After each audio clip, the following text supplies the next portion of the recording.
Assalamualaikum warahmatullahi wabarakatuh. Bapak Ibu, sore ini saya akan menyampaikan materi tentang cash flow kuadran ya. Ini lanjutan dari materi kecerdasan finansial dasar. Ini saya ambilkan dari buku The Cash Flow Quadrant karya Robert T. Kiyosaki. Disclaimer, ini milik saya pribadi, Bapak Ibu, hanya untuk grup debaca ya. Dan mohon untuk tidak digunakan untuk menarik investasi, bisnis multi level recruiting, ya, money game, asuransi maupun koperasi, dan dilarang memposting di media sosial, website maupun blog. Nah, ada 3 pilihan Bapak Ibu dalam menjalani kehidupan ini. Laki-laki ini pilihan ya. Ada yang bekerja 2 sampai 5 tahun atau 10 sampai 15 tahun kemudian pensiun kaya atau makmur gitu ya. Pilihan yang kedua adalah bekerja mencari nafkah 30 sampai 40 tahun kemudian pensiun tanda tanya. Biasanya lebih kecil daripada waktu bekerja aktif. Dan yang ketiga adalah bekerja mencari nafkah sampai akhir hayat. Bisa di satu macam pekerjaan seperti saya dulu, atau di berbagai macam pekerjaan, misalnya karyawan, kemudian wira swasta, kemudian jadi petani, dan seterusnya. Nah, sekarang pilihannya adalah mana yang paling enak. Tentunya terserah ya, karena ini semua pilihan, tidak ada yang benar, tidak ada yang salah. Dan mana yang paling enak, monggo saja. Yang jelas saya baru tahu yang ada pilihan yang pertama itu ketika umur saya sudah 49 tahun dan saya segera mengambil pilihan itu. Sebelumnya saya tidak tahu, gitu ya. Setelah saya belajar, ternyata yang paling tidak enak sebenarnya yang nomor 3, nggak pernah bisa pensiun, gitu ya. Tapi bagi orang yang di nomor 2, itu nomor 3 itu enak, ya, karena mereka takut pensiun sehingga enak kalau bekerja, bisa bekerja terus sampai akhir hayat. Ya. Jadi sekali lagi ini pilihan, tidak ada yang benar, tidak ada yang salah, semua tergantung kita sendiri. Nah, cara mendapat penghasilan ada 4 cara, Bapak Ibu, ya, seperti yang kemarin sudah saya sampaikan. Yang pertama adalah sebagai employee, ya. Ini biasanya kerjanya keras, tidak ada keamanan dalam pekerjaan dan tidak ada waktu. Yang kedua adalah self employed, itu profesional dan pengusaha mandiri, ya.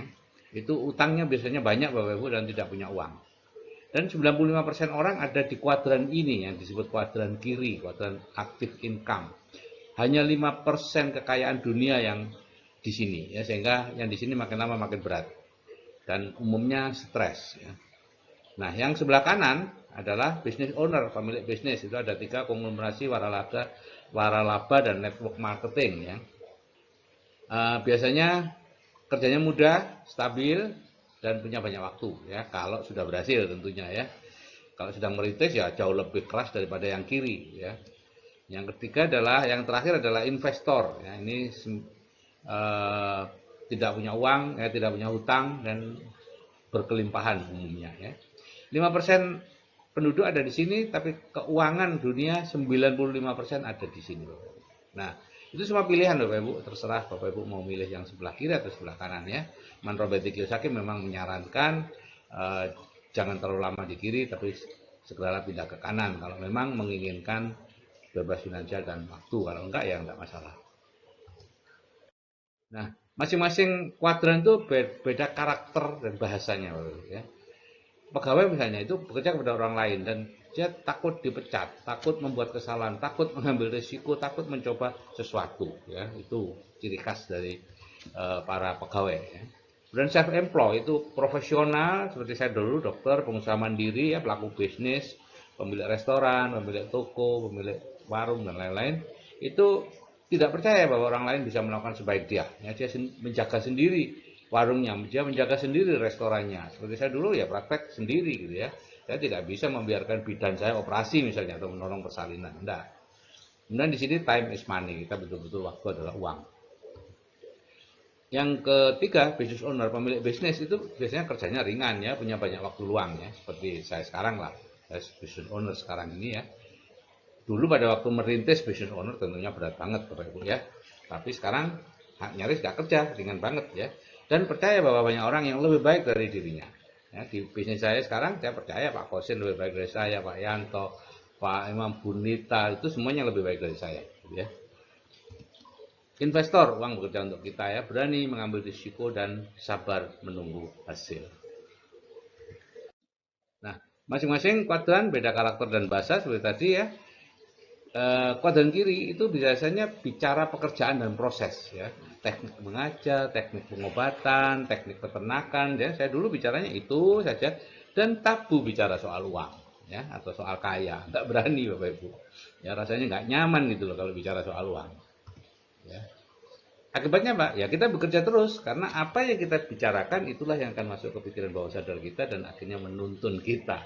Kalau kita bicara tentang bekerja, ya kita akan bekerja terus. Kalau kita bicara hasil, kita akan mendapatkan hasilnya. Ya. Nah, beda dengan yang di kuadran kanan, business owner dan investor, bicara cash flow, omset, cita-cita, harapan, visi, ya itu yang kita lakukan. Akibatnya apa? Yang sebelah kiri numpuk harta benda, ya umumnya numpuk, uangnya digunakan untuk membeli beban, sedangkan uangnya sendiri lari ke kanan Bapak Ibu, gitu ya.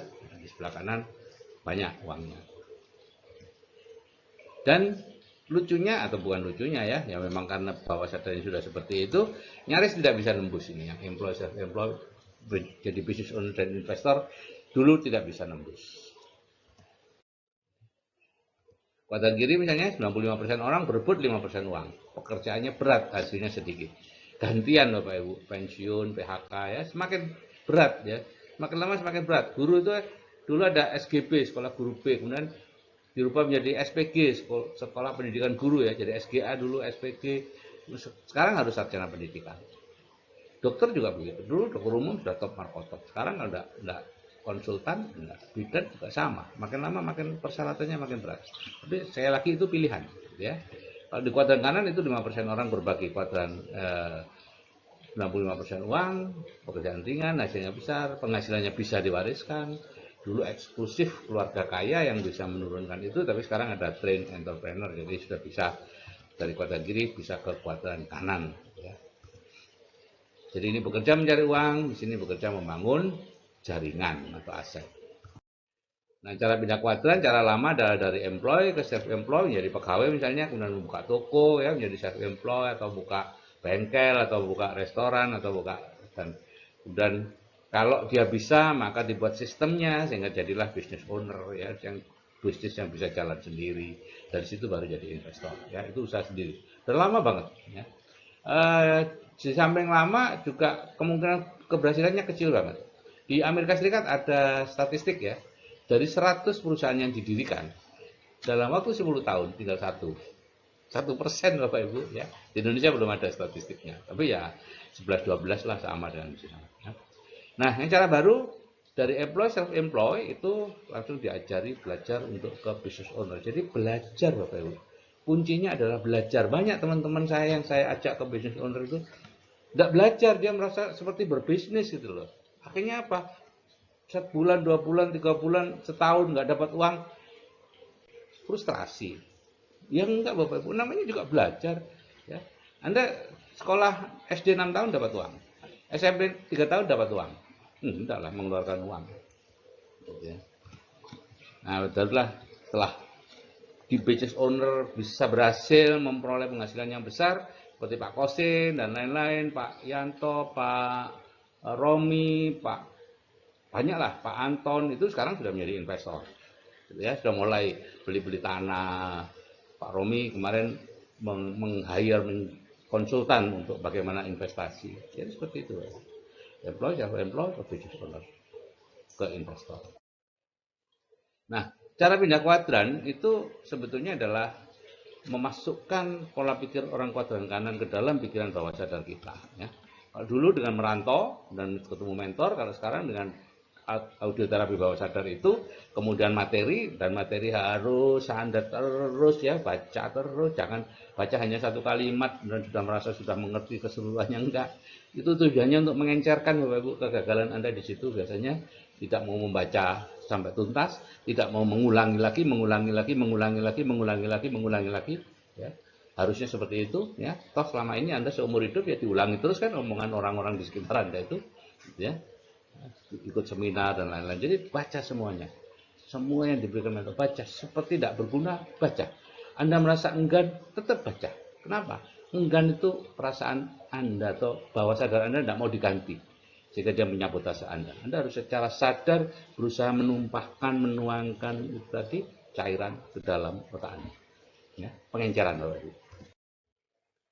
Jadi setelah memahami tentang kecerdasan finansial, semakin tahu bahwa untuk bisa memiliki keamanan keuangan dalam hidup ini kita perlu ke kuadran kanan. Tapi lagi-lagi itu pilihan ya. Ada quote dari Robert Kiyosaki, di kuadran kiri kita bekerja mencari uang dan tidak mungkin bisa kaya, hanya hidup mewah saja. Di kuadran kanan kita membangun jaringan yang akan membuat kita kaya. Jadi untuk selanjutnya video yang berikutnya adalah bagaimana mengenal bisnis-bisnis berjaringan. Ya. Oke Bapak Ibu, kalau saya yang berumur aja sudah bisa berubah dari kuadran kiri ke kuadran kanan, Anda juga pasti bisa lah ya. Saya baru berubah umur 50-an Bapak Ibu ya. Dan sekarang sudah menikmati ya. Oke, sekali lagi mohon tidak memposting materi ini di media sosial, website maupun blog Bapak Ibu. Terima kasih. Wassalamualaikum warahmatullahi wabarakatuh. Salam sukses dari saya, Sigit Setiawadi.